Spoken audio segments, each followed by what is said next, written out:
नाचे काली माँ हो।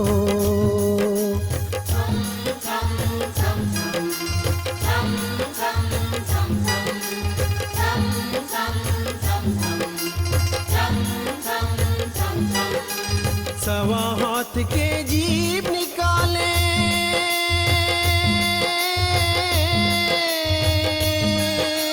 सवा हाथ के जीभ निकाले, रूप दिखे बिकराला, पग घुंघरू पहिर के नाचे काली माँ हो।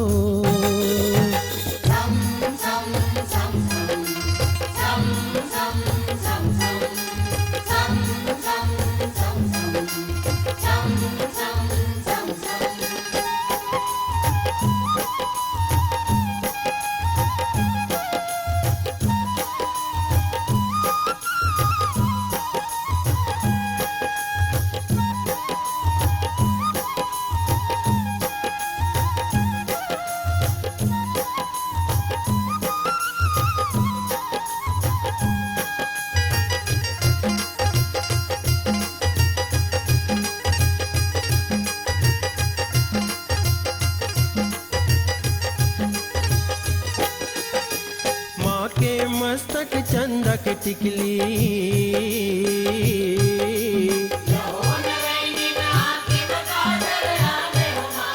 कान करन फुल नाक में नथनी,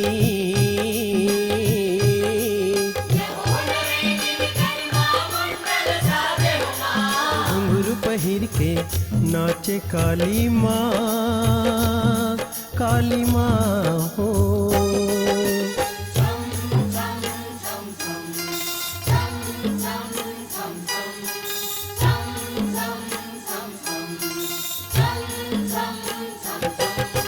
सवा हाथ के जीभ निकाले,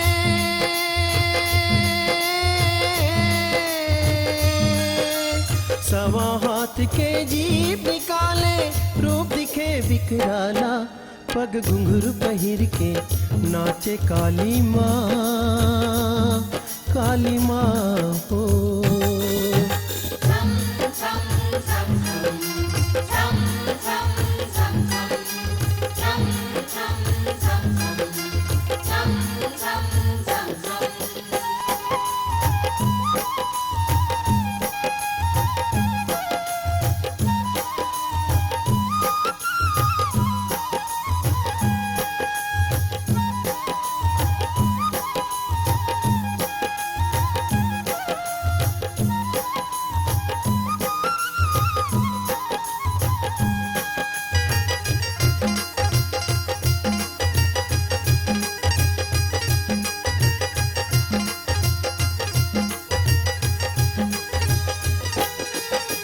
दाहिना हाथ तोर खपर बिराजे,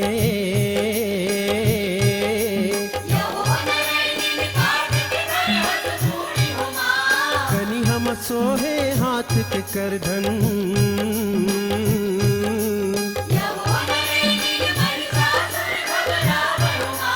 घुंघरू पहिर के नाचे काली माँ हो।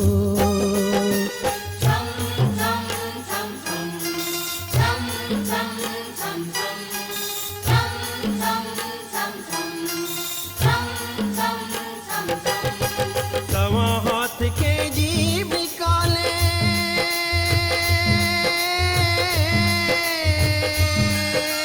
सवा हाथ के जीभ निकाले, रूप दिखे बिकराला, पग घुंघरू पहिर के नाचे काली माँ हो।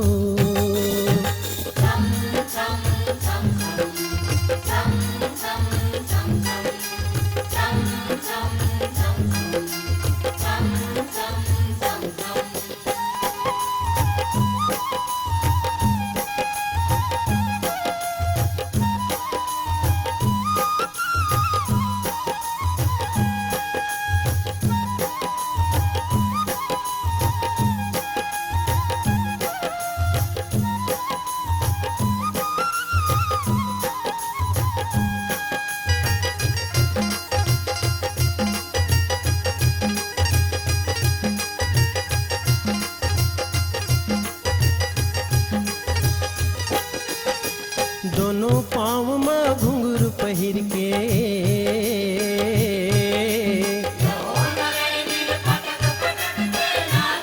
धरती अंबर थर थर कांपे।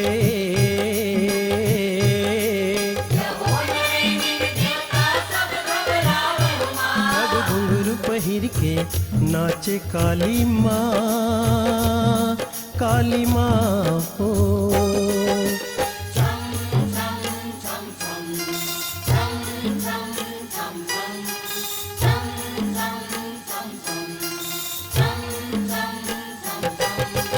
सवा हाथ के जीभ निकाले,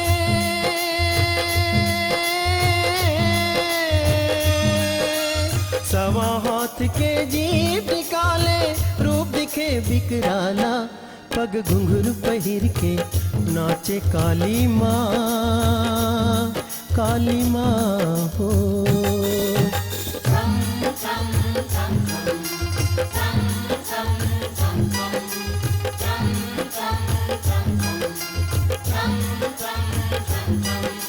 Chum chum chum chum chum chum chum chum chum chum